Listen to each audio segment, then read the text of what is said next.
everyone, I've been getting a lot of requests to go over this build. It's one of the most explosive builds in Season 4. Right now, it's going viral. Everybody's playing it. It's really fast, it's really strong, and it's really fun to play. Now, I want to just get this out of the way. I did not come up with this build. This is not a Mike 1UP original. This build originated from the China server and has spread. And now it's everywhere. And if you're interested, I'm going to help you understand what makes it tick. All right? So, the first thing that's very, very important is you need to have this chest. You need to be able to have one additional curse cast here, as well as curse effect, as much energy shield as you can get on it. Then the other mods you can play around with. If you need resistance, you can slam on resistance. If you need aura effects, you can slam on aura effect. As far as the energy shield mod here, you don't need this. This was just what I had on it. Active skills could be better. Reduced damage taken, physical damage taken could be better. There are better options than this. But the main thing you need here is this cast an additional curse. All right. The next thing that's important, you're going to need this necklace. This necklace will let you trigger a scorch on a hit. So there's a curse. That's why we need to have multiple curse options. But also, importantly, you need to have this bottom mod corroded, as it converts 75% of erosion damage taken to fire damage. And this build does not have any erosion resistance whatsoever. So this mod is very, very important to have corroded. All right. Next thing you're going to need that's important is a ring that has trigger level 10 elemental destruction curse on hit. The higher you can get this, the better. It's very important. The other thing that's important on at least one of your rings, you don't need it on both of them. I did put it on both, but you don't need it on both, is the lightning damage to spells. And the reason you need this is to trigger your lightning hitting, and then that will trigger other things that we'll go over in a second, but mainly it applies your shock and a bunch of other stuff. So you definitely need to have at least that mod on one of your rings. Then the other things you're looking for here are like curse effect, max energy shield. You could throw armor up at the top. I went with ailment damage and affliction, more curse effect. You can use different bases, try and balance out your resistances the best you can with your rings. All right. We're going to show you the helmet now. The helmet, the main things you're looking for is this base. This base is giving you one spell. That's huge, big deal. Obviously, you're looking for the affliction effect, the aura effect, the curse effect, and as much energy shield as you can find. We're going to go on to these gloves now. Here, the ideal double corrosion you're looking on your Sage's Insight is probably the elemental skill level up here you want to hit, and probably this mod here. I did this myself with the Sage's Insight I had. I got lucky. I slammed these two. I said it's good enough. So we've been using it ever since. All right. On your booties, you're going to want to have cold skill level. You're going to want to have the deflect mod. The new mod they introduced in Season 4 is this deflection mod. Super good for tanking. As much energy shield as you can find. And most importantly, you're going to want movement speed, cooldown recovery, and aura effect. Now, these are all buffs for you. They're really good. On your belts, this is kind of a stat stick at best, but the main things you're looking for are your prefixes up here. All right, you're looking for additional defenses from your chest armor. You're looking for plus defenses, and you're looking for minus additional damage taken on low mana. These are the three most important things you want on your belt. You don't want this base. This base is jank. You could probably get a much better base, but these are the three important mods. And then afterwards, the rest is stat sticks. Like, this is not a great belt. You don't want to copy this one. As long as you have these three mods, you're good to go. So we went over the rings already. Once again, you want to make sure you have the trigger curse as well as the lightning on at least one of them, and then to fill it out with as much curse, affliction, and energy shield. Now, the heart of the build. This is what spawned this concept, is the gun. I know it's very important. You get a tier 0 peculiar vibe with as close to 1,000 base elemental damage as you can get. Now, this has a big range. You're going to have to Truth Ember your gun if you craft it yourself, or even if you buy a shitty one off the auction house, you can Truth Ember it up. But it's very important you get that as high as you can. The next two most important mods you're looking for are the ones that I have tier 0. Now, you're going to do, if a type of elemental damage was dealt recently, that's why you need this. Look at that. Lightning damage is a type of elemental damage. Guess what? Your cold and fire damages are now doing additional 24% each. All right, it's a big deal. Very, very big deal. Finally, down here, you got enemies take 16% additional elemental damage for every ailment they have. You're going to have 5 ailments if you do this right. That's a massive amount of additional damage, and it gets multiplied by 2 because it's both fire and ice. It's ridiculous. It's really strong. So those are the important ones you're looking for. Finally, you're going to want to get that each ailment on the target grants critical strike. Like I said, you're going to have 5, so do the math. It's a pretty big deal. You're going to want additional damage applied to life. Probably the next best thing you can get on here. For this next option, you're going to have some choices here. You can get the damage penetrates. It's the easy answer. You can do an enchant like I did, and it's guaranteed. Or you can also try to craft on adds the weapon base damage to your base ignite. And that mod, if you get it to a tier 0 or a tier 1, can get up to 400%. So 400% of your weapon damage. Now keep in mind, your weapon damage isn't your DPS. Your weapon damage is the average of what it says here. So you're going to get, it's about 117-ish, around there, times 400. And that's going to get added to your base ignite. So it's kind of important. It's really strong. It's probably better than 6% elemental damage, but I was a little, shy while I was crafting, so I went with the easy option. All right, so there's your gear. It's pretty good. We're going to go over the skills. So right out the gate, we're going with Path of Flame, Quick Mobility, Guard, and Efficient Cast. We're going to have this on our main skill. It's very important that it's on your main skill. All right. We're going to have Defensive Buffer going off of a Rhythm and All In. This way we don't have to cast it. We're going to have our Speed Phantom with Quick Mobility. This is just an extra dash. It lets you get out of danger. It's really, really strong. We're going to have Resurrection Warcry also on Rhythm, so we don't have to cast it. And here's a fun fact. When it's on Rhythm, it becomes an instant cast, so it doesn't even stall to cast it. You can just keep going, and you get all the goodness from Warcry without having to do that little stall to cast it. It's very big when it's on Rhythm. We're going to put Armor Infusion and Fragile Resurrection to become tanky and have a bigger effect of the Warcry. We're going to end up with our Frost Shield here, also on Rhythm, so we don't have to do it, with Defensive Layers. We're now going to go to the heart of the build of the skill section, which is Precise Cast While Channeling. You need Precise Cast While Channeling, or you can't do this build, so make sure you plan the build ahead of time and pick this up, because it's just not going to happen without this. You're going to put Ring of Ice, Added Fire Damage, Ailment Termination, Cataclysm, and Shortened Duration. And this will give you a nice damage output. You're also going to use regular Cast While Channeling. That's right, we're using both of them, and you can get away with this because you're using Precise. They're 2 different skills. We're going to put Entangled Pain there. That's our 3rd curse. That's right, we have a curse on our neck, a curse on our ring, and an Entangled Pain. And you're like, but Mike, you can only do 2 curses. No. We can do 3 curses because you're going to need a candle, but we'll get to that in a second. Next, you're going to throw a Swiftness on there. Precise Swiftness will make you go faster, but I'm cheap. Deep Pain and Energy Fortress for some fat-ass energy shields. Finally, we got our Auto Defense with Force Start. This is important. It's going to keep your energy shield always charging, so you'll never going to die. Well, you're going to die sometimes, but this will keep you alive a lot longer.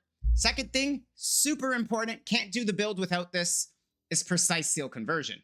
You need Precise Seal Conversion, or you're not going to be able to reserve all this mana and life. It's just not happening. Also, very important. So make sure you have Precise Seal Conversion and Precise Cast While Channeling before you even start putting this build together. On this, we have our Force Start, Charged Flame, our Elemental Resistance, and Selfishness on here to give us a little boost on these 2 auras. We're on to the candles. You absolutely need this candle.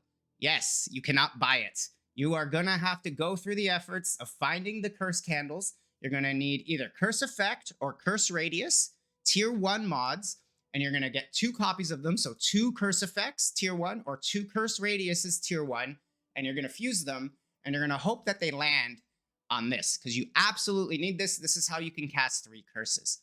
As for the other candle, you're probably going to need a minus sealed mana here as well to be able to reserve all this stuff, as well as I guess we're calling it Soul Eater. I don't know why, but that's what people are calling it. Essentially, it gives you more damage and it makes you run really, really fast. It's probably one of the better options you can get here. There are much better candles that you can make here. Obviously, you work with what you get. But as long as you have the additional curse, the minus sealed mana, you're good to go. This is really, really nice. I highly recommend also trying to get that on there. All right, now we're gonna head over to our hero traits. We got Gemma and it's regular Gemma. So as you can see, we just kind of do regular Gemma talents. We're gonna grab our Ice Fire Radiance. We're gonna grab our Ice Fire Embrace, our Restless Ice Fire, our Glacial Flames, and our Extreme Fusion. Now for the relic. Very, very important. +4 max fusion energy. Very important. You make sure you get that. Make sure it has 3 open slots. Don't get a 2. Don't get baited. Don't get baited and buy a 2 open slot relic. Make sure it has 3 open slots. +4.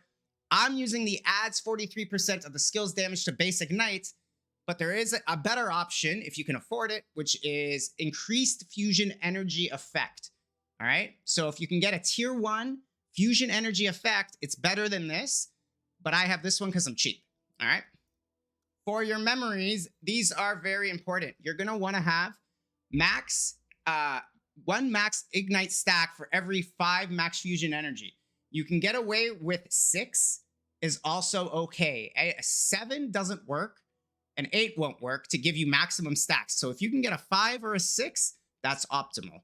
Then you're also going to want to have 2 copies of this that have, while Frostfire Rampage is active, you convert elemental damage to a different elemental source. This starts converting the incoming damage to spread it out, and it'll make you take less damage. So it's very important you have this on here as well. All right, you're going to want to, like I said, you're going to want 2 copies of that. I couldn't find a +5 or 6, so I'm using an 8. Eventually, I'll be able to upgrade this to a 5 or a 6, and I'm going to gain another stack of Ignite, and that's going to boost my damage significantly. All right? And the higher tier on this is better, but like I said, these are really, really rare right now. So if you can get them, you're loving life.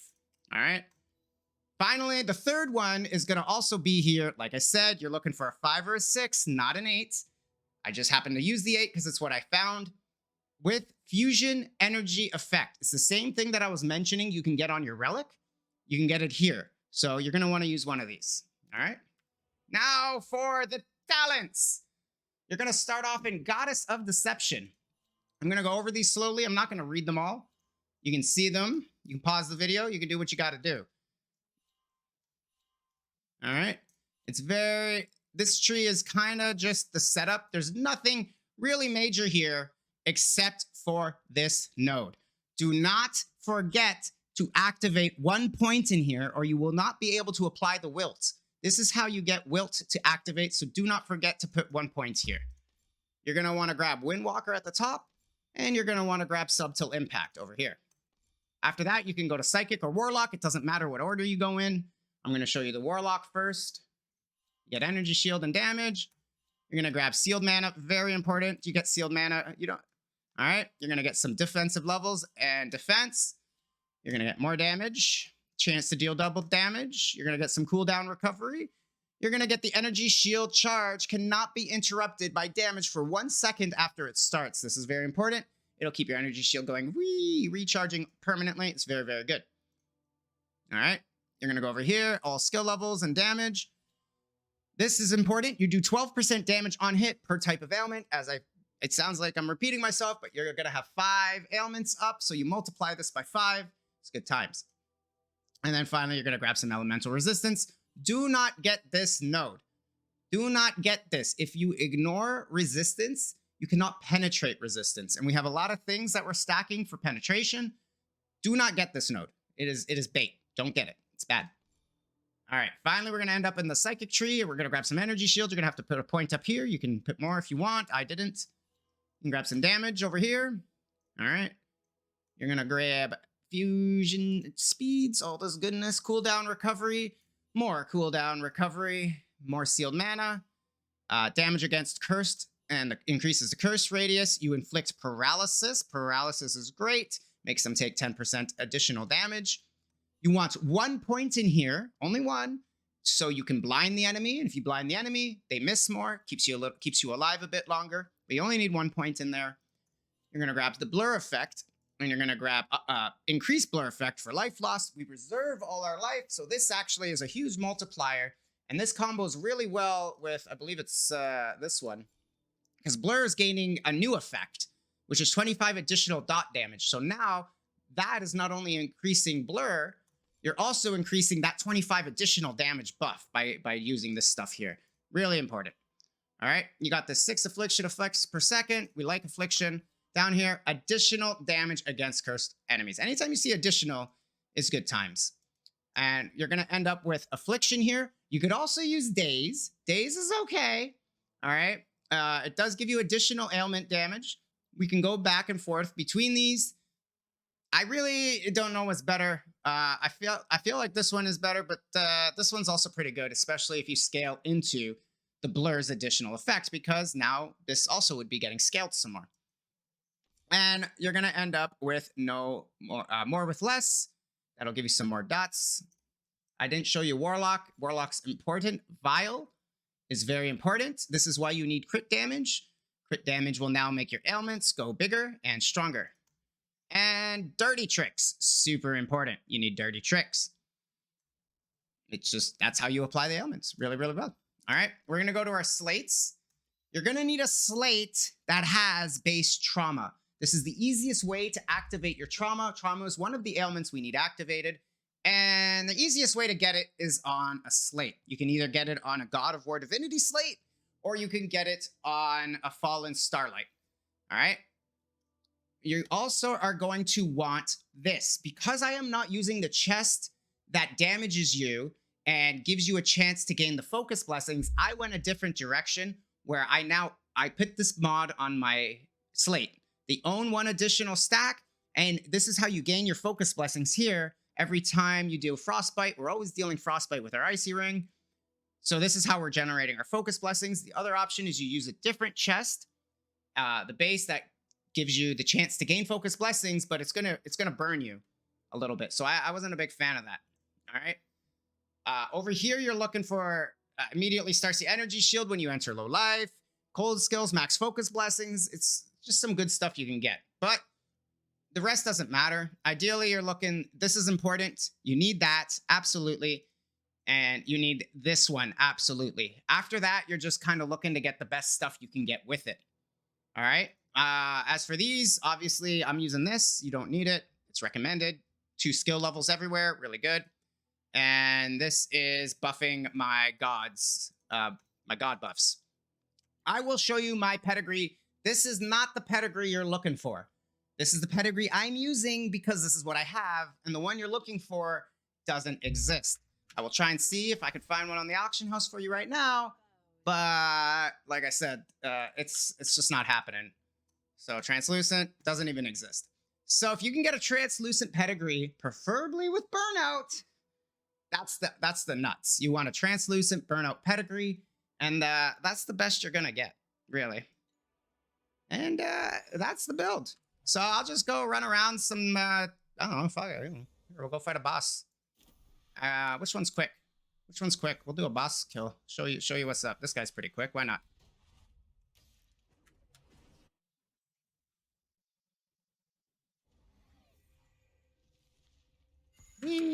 All you do is just kind of run around and wait for him to die. And he's dead. That's it. That's the build. So, hopefully you guys enjoy this build as much as I am, and 90% of the player base currently is. If you guys have any questions about it, you can always leave them in the YouTube comments, and I do get to them eventually. But if you're looking for a more instant reply, you're going to want to join me over on Twitch TV. I stream every day, pretty much all day during North American hours. It's over at www.twitch/TV, Mike1up. All right, guys. Hopefully this helps, and happy hunting. Good luck.